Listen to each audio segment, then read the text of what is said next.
ปี1993อยู่ในเวียงจันทน์นั่นว่าประชากรลาวก่อนปี1975มีเพียงประมาณ305,000 คนเท่านั้นแต่พอมาถึงปี1990ประชากรลาวเพิ่มขึ้น4,139,000 คนและเมื่อมาฮอดปี2000พลเมืองลาวเพิ่มขึ้นเป็น6,213,000 คนการประกาศของไกรสอนพรหมวิหารแม่นสารภาพที่แน่นอนที่สุดเกิดจากสัญญามิตรภาพร่วมมือลาวเวียดแบบพิเศษเพราะในความเป็นจริงแล้วบ่มีประชากรลาวและแม่ลูกดกคนใดที่ให้ลูกเกิดถึง3,500,000 คนภายในระยะเพียง25 ปีตามสถิติขององค์การสหประชาชาติแจ้งว่าเด็กน้อยลาวเกิดทุกพันคนใดจะมี117 คนตายไปย้อนการขาดอนามัยตายย้อนพยาธิต่างๆแต่ปานนั้นก็ตามยังมีคนลาวผู้ปัญญาอ่อนพากันรับหูรับตาเชื่อว่าเป็นเรื่องที่มีความจริงขอให้ลูกลาวล้านลาวผู้รักชาติได้กลับไปคิดไปศึกษาใหม่ว่าปัญหาเช่นสัญญามิตรภาพลาวเวียดนั้นมีผลประโยชน์อันใดแด่แก่ชาติลาว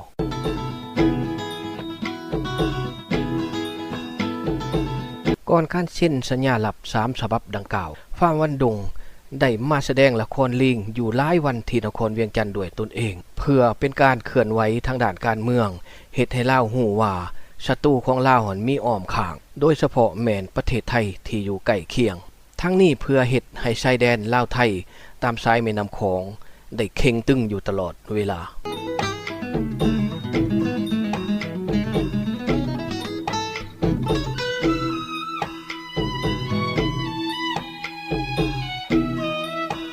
ที่นี่จำปาเมืองลาวท่านกำลังให้เกียรติติดตามหาฟังสารคดีเรื่องทานควรหูอยู่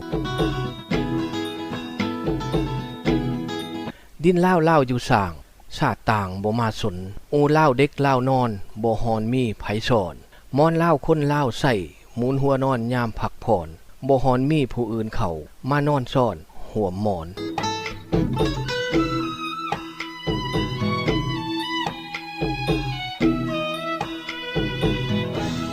ในวันที่9 เมษายน 1977รัฐบาลฮานอยได้ทำการยั่วยุกองทหารไทยที่อยู่ตามชายแดนแม่น้ำโขงให้เกิดโมโห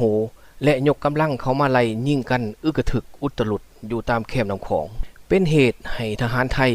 หยุดเอาดอนสังคีไว้หยุดเอาดอนต่ำหยุดเอาดอนชิงสูงและยิงปืนกล12 มิลลิเมตรใส่นครเวียงจันทน์นอกจากนั้นก็มีการปะทะกันระหว่างเรือย่ำฝั่งของลาวและไทย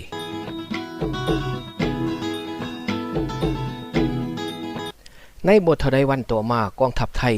ก็ยึดเอาบ้านกลางและบ้านสว่างอยู่ในเขตปากลายและเฮ็ดให้รัฐบาลไทย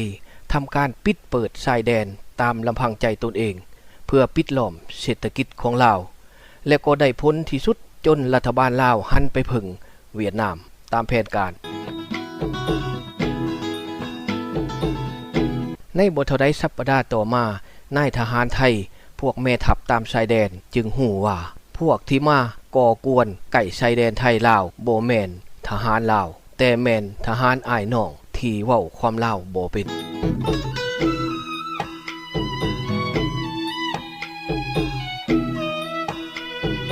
ในชายแดนจีนตอนใต้ทหารเวียดนามก็ไปยั่วยุทหารจีนและโซใต้ปะทะกันจนเฮ็ดให้มีการลบกันอย่างใหญ่อยู่หลายอาทิตย์หลังจากนั้นรัฐบาลฮานอยก็ประกาศให้ลาวฮู้ว่าศัตรูของลาวหั่นมีทางจีนที่จะยกกำลังเข้ามายึดภาคเหนือของลาวเอาไว้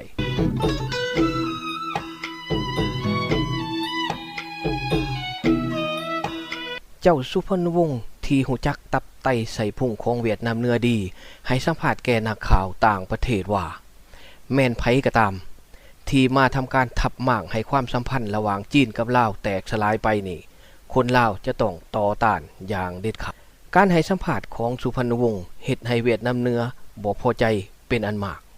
การสร้างสภาพการให้เข่งตึงตามชายแดนไทยก็ดีและชายแดน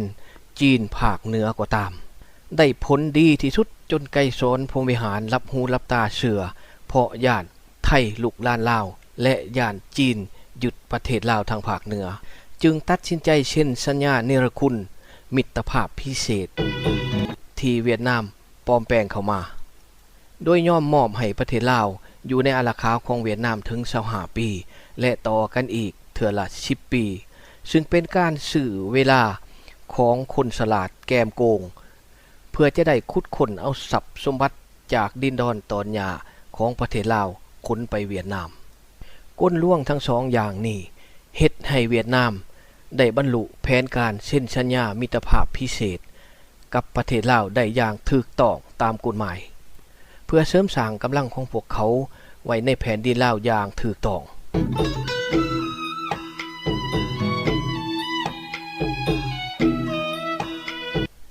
จนมาถึงวันนี้30 กว่าปีแล้วลูกลาวหลานลาวที่อยู่ในประเทศลาวและอยู่ในต่างประเทศเห็นความชีวิไลอันใดแดที่เวียดนามยิบยืนให้ประชาชนลาวจากคำโฆษณาของพรรครัฐและของเวียดนามที่ว่าเขาเม็ดฮัก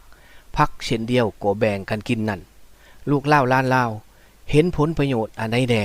ที่ว่าเวียดนามได้แบ่งให้ประเทศลาวนอกจากพวกเขาช่วยโอกาสลอกต้มพวกผู้นำคนลาวรุ่นใหม่ต่อไปเพื่อผลประโยชน์แก่การกื้นศาสตร์ลาวในอนาคตหลังจากสัญญามิตรภาพลาวเวียด1977แล้วฮานอยก็ได้ช่วยโอกาสทุ่มเททหารของพวกเขามายึดอยู่ตามยุทธศาสตร์ต่างๆในประเทศลาว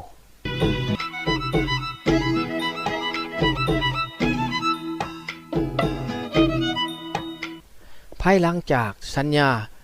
พิเศษ1977แล้วพวกเวียดนามเหนือได้ช่วยโอกาสส่งทหารของพวกเขามายึดอยู่ตามจุดยุทธศาสตร์ใหญ่ๆอยู่ในประเทศลาว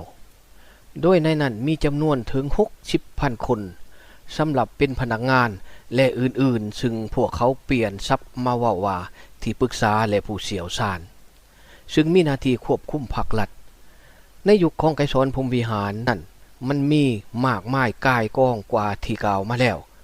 สมเป็นเมืองขึ้นแบบใหม่ของเวียดนามจริงๆจนถึงปี1979ไกรสอนพรหมวิหารจึงได้ออกแถลงการให้โลกรู้ว่าการที่มีกองทหารอยู่ในลาวนั่นแม่นปฏิบัติตามสนธิสัญญามิตรภาพลาวเวียดเพื่อให้ถูกต้องตามกฎหมายของชาติลาวเพื่อหลีกเว้นจากการข่มขู่ของจีนและของไทย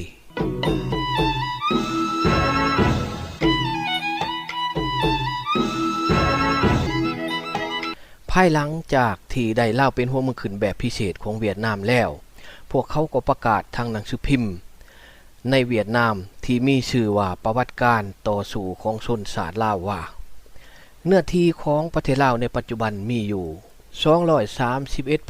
231,400 กิโลเมตรมณฑลหมายความว่าถูกเวียดนามตัดเอาไปแล้ว 5,400 กิโลเมตรมณฑลเพราะนาเพียงของประเทศลาวที่แท้จริงก่อนปี1975มีอยู่ 236,800 กิโลเมตรมณฑล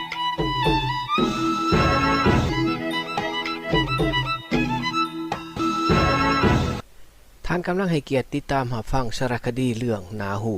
จากจับปาเมืองลาวขายชาติโทษใหญ่ล่ำบ่แม่นต่ำธรรมดาสมว่าครึ่งข้อแขวนให้ห่างดินดอยไว้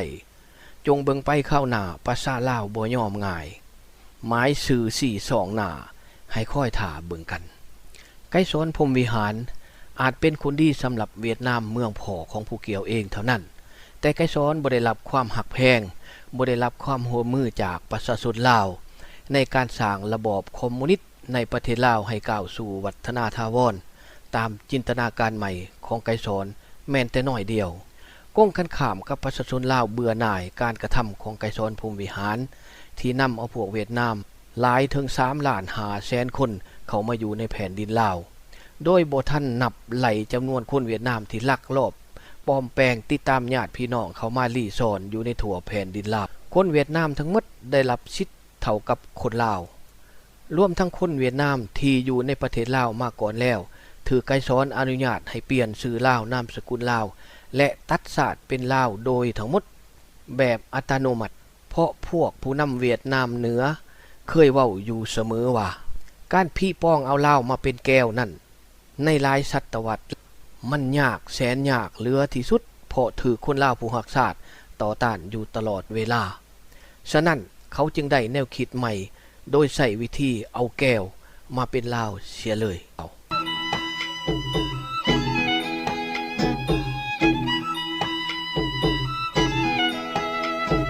เขาแต่งพวกคอยขามานังเป็นอัญญาแต่ว่าแพ้ปกหำสัมบ่อายพอดี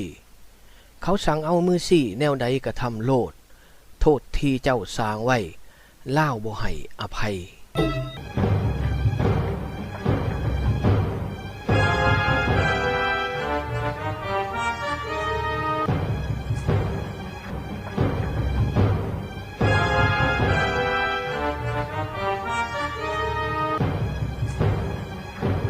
เวลาของรายการของพวกเฮาหมดลงแล้วท่านมีโอกาสได้กลับมาหับฟังใหม่อีกในวันศุกร์สุดสัปดาห์หน้าสำหรับมื้อนี้ผู้จัดรายการอวยพรให้ทุกท่านที่หับฟังจำปาเมืองลาวจงประสบสุขสบายดี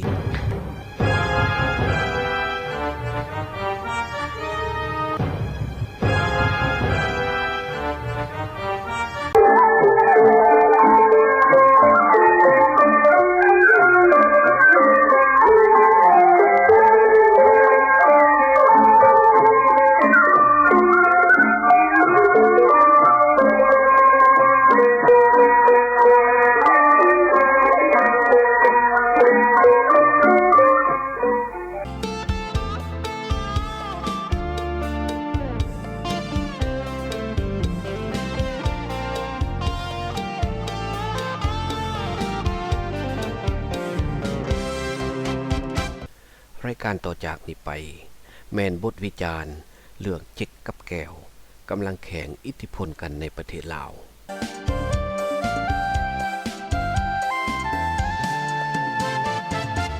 คำพังเพยโบราณของลาวกล่าวไว้ว่าม้ากับแมวและแก้วกับลาวบ่เคยเข้าแก็บกันจักเถือเมื่อคิดย้อนหลังคืนไปยังประวัติศาสตร์ของเจ๊กกับแก้วใน10 ศตวรรษก่อนที่ตอนนั้นแก้วยังเป็นเมืองขึ้นของเจ๊กของจีนอยู่หากพวกเฮาคนลาวผู้หักศาสตร์พากันคิดหวนกลับไปถึงช่วงปี1959ก็คือประมาณ51ปีก่อนซึ่งเป็นช่วงระยะที่แก้วเหนือเริ่มลุกลานแผ่นดินลาวนักทั่วประเทศและในพร้อมเดียวกันกับสงครามลับของพวก CIA ได้เริ่มก่อตัวขึ้นแล้วในภาคเหนือของลาวโดยแม่นาย CIA เจมส์วิลเลียมแล่พาพวกพารุไทยลักลอบเข้ามายังดินลาวก่อนภัยนั้นจีนแดงก็ได้ทุ่มเทประกอบอาวุธและกระสุนปืนรถบรรทุกให้แก่ทหารแก้วเหนือเป็นการใหญ่ในฐานะกลุ่มประเทศเครือข่ายสังคมนิยมด้วยกันพ่อย่างเข้าต้นปี1961ซึ่งเป็นช่วงที่ขบวนการลาวเป็นกลางของห้อยเอกกองแลโรแลงถือกำลังทหารของในพลภูมิจากสวรรณเขตขับไล่ออกจากนครเวียงจันทน์แล้วก็หนีไปสมทบเป็นพันธมิตรกับสุพรรณวงศ์ที่มีแก้วเหนือสักใหญ่อยู่เบื้องหลังนั้นจีนแดงยิงทุ่มเทมหาศาลเพื่อช่วยเหลือทางแก้วเหนือช่วยทั้งพวกลาวคอมมิวนิสต์ของสุพรรณวงศ์และช่วยเหลือแก่กำลังเป็นกลางกองแลสุวรรณภูมิเพื่อตอบโต้การท้าทายของอเมริกาและพวก CIA ในประเทศลาวภายหลังที่นายกรัฐมนตรีรัฐบาลกลางเจ้าสุวรรณภูมิกลับมาจากพนมเปญแล้วก็จะตั้งรัฐบาลขึ้นที่คังไขในระหว่างเดือนกุมภาพันธ์ของปี1961นั้นทั้งจีนแดงและแก้วเหนือก็มาตั้งฐานทูตอยู่ใกล้ๆกันเพื่อประคับประคองรัฐบาลกลางคอมมิวนิสต์ของสุวรรณภูมิกองแล